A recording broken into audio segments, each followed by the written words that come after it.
Unang-una, isa ito sa mahalagang eleksyon na nagaganap sa Estados Unidos sa matagal na panahon. No? At dito ay unang beses na talagang dikit na dikit at hindi pa natin malalaman hanggang matapos ang bilangan kung sino ang manalo.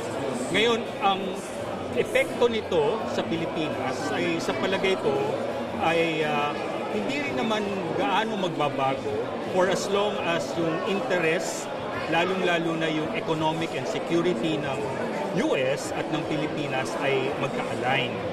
Ngayon, ang pagkakaiba lang yan kung sinong manalo. Kung manalo si Kamala Harris, ay aasahan natin na continuity, no? At tuloy-tuloy pa rin ang foreign policy, ang economic policy at ang security policy ng US patungkol sa Pilipinas. No? So it's going to be a continuity of sorts, if not a scale-up of the close ties between the two countries, especially under the Marcos presidency. No? Kung si Donald Trump naman ay bumalik sa pagkapangulo, ganun pa rin, no?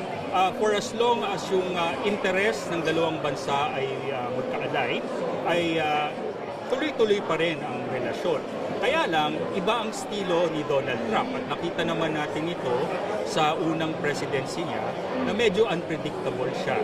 At syempre, para kay Donald Trump, everything is about the art of the deal. No? What's the bottom line? What is in it for the Americans? No?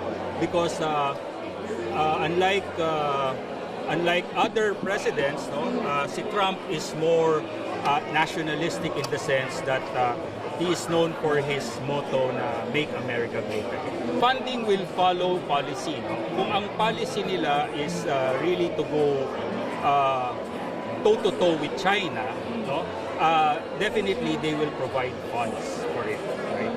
So yan ang isang factor sa pag-determine ng funding for support for the defense of other countries. No?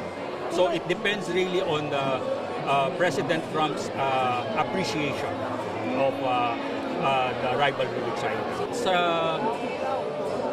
kanilang appreciation ng mga nangyayari sa ibang parte ng bansa, China talaga ang kanilang kompetensya for number one.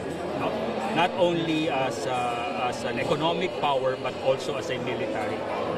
So that will determine really, that will drive the foreign policy of the US under a Trump presidency. How about in terms of economy? Yes, that is one of the biggest issue right now in the elections in the United States, the inflation and the falling economy of the United States. That is the reason why, despite what happened and the controversies that Donald Trump himself has faced in the past few years, very competitive pa rin siya. So, economy is still a big factor. In terms of the economy of the United States, they will focus more on their domestic.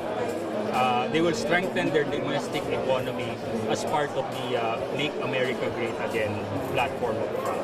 So, alam naman natin na ang core issue sa kampanya ni Donald Trump ay immigration. In fact, yan ang pinakamalakas na issue na nakadikit sa kanyang brand. And in fact, no, even during his first presidency, yan ang sentro ng kanyang administrasyon. Of course, mukhang pag nanalo si Donald Trump, no, magkakaroon ng bagong wave of restrictions, no, and new policies that will constrain, no, immigration to the United States, even for those who are already here. So, isa yan sa mga major issue na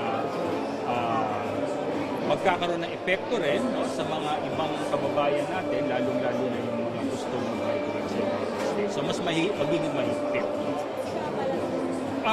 Kasi, dalawa ang issues. No?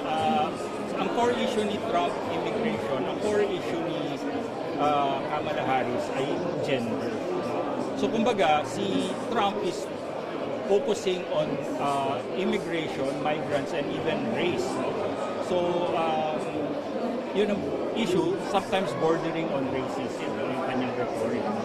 Si Kamala naman, being a multiracial American, no, and a woman, no, ang focus niya really is on gender. So, in fact, part of the analysis of those observing the U.S. election is that it will depend really on turnout. If majority of the women turn out to vote, there's a big chance that Kamala Harris will win. But if a majority of the turnout will be male, then it's a big chance that Trump will return to the White House. For as long as the interest between the United States and the Philippines along economy, defense, security are aligned, then we will not see so much fundamental shift or change in our relationship with the United States in terms of economic and foreign policy. But of course, there will be some differences which depends on who will win. Like for example, if it's going to be Donald Trump, it will be more constrained, no? And if it's Kamala Harris, we will see continuity. No? So kung titignan natin, no, pag tinignan natin ang relasyon ng Amerika at ng Pilipinas, ng Estados Unidos at ng Pilipinas, walang masyadong magbabago kung naka-align ang ating mga interes. Pero may pagkakaiba, kung si Kamala Harris yan, we can expect a continuity of sorts. Pero kung si Donald Trump yan, anong kapalit? No? So it's going to be more transactional because it goes along the line of making America great again. His focus will be more on domestic issues and policy, which will resonate with his own base within the United States. Well, we should start cultivating deeper ties with our ASEAN neighbors, no? Our Southeast Asian neighbors, and then of course, to prepare for such possibility, we should strengthen our ties with our Northeast Asian neighbors, particularly Japan and South Korea.